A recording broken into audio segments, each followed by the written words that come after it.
Good morning, and thanks so much for joining us. I'm Laura Garcia. And I'm Marcus Washington. We began with a look at San Francisco, and it's something we have been getting used to. That wind blowing there, the American flag just flapping as that wind hitting the Bay Area and not letting up at all. Let's start out with meteorologist Kari. So is it most windy at a certain spot right now, San Francisco perhaps? It could be San Francisco along the bay as well as the hills and the mountains. These are the areas we've been watching for those higher wind gusts. And let's take a look at some of these numbers and what I've been picking up on in the last hour or so. In the Healdsburg Hills, it's now at 56 miles per hour. Mount Diablo getting wind gusts at 51 and up to 53 at Mount Umunum in the Santa Cruz Mountains. 32 in San Francisco, where we see this flag waving. So that's not even the highest wind gust, even though it probably feels like it could just blow you right over. And the wind advisory continues through midnight tonight for all of these areas shaded in yellow. The area shaded in red, that's where we have a high wind warning. That's basically a step up from a wind advisory. Once again, this continues until midnight. We are looking out for the potential of a high fire danger due to the lack of rainfall we've had recently, these high winds, and the critically low humidity that's really starting to develop. So we're looking at relative humidity numbers, especially in the South Bay and some of our valleys, dipping down into the teens. So we are going to have to continue to monitor for that as we go into the rest of today. We'll talk more about it in our forecast in a few minutes. Marcus and Laura. All right, thanks so much. Kari. Well, one fire agency in the East Bay tells us the threat of wildfires is actually low in spite of these high winds. Yeah, today in the Bays, Bob Redell joining us live from the hills over Dublin. So, Bob, why are they saying that the threat is low there? Well, good morning, Jim, Marcus, and Laura. The answer is in the hills behind me. Just look at them.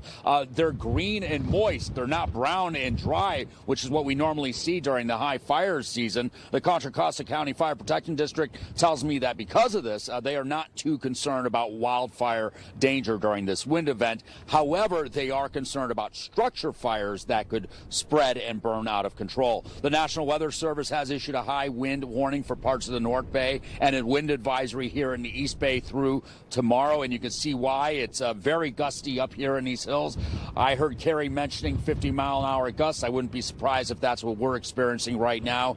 And this is video from Marina Green in San Francisco. Flags flying horizontally. There were people bundled up. Lots of choppy water in the bay. Again, Fire not worried about the surrounding hills catching fire per se during this wind event.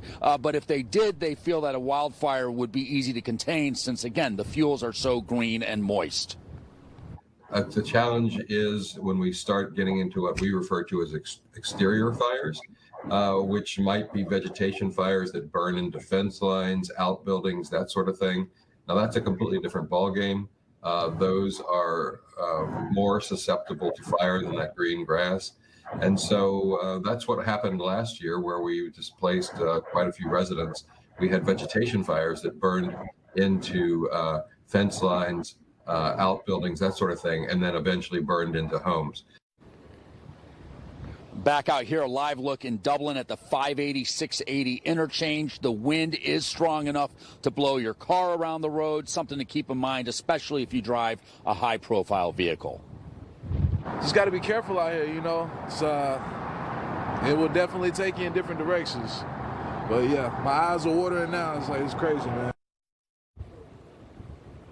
And just being up here on the hills above Dublin, my car is parked, and for the past hour or so, it's been getting bounced around back and forth. So, again, it is very gusty out there. And back to the fire danger, Fire reminds us these hills aren't going to stay green forever, especially considering it's been about 30 days since we've had rain. We don't have rain in the forecast. Those hills will eventually turn brown. So right now is the time that if you live up in these hills or in a wildland interface, to prepare yourself for the wildfire season. Reporting live here in Dublin, Bob Redell, NBC Bay Area News.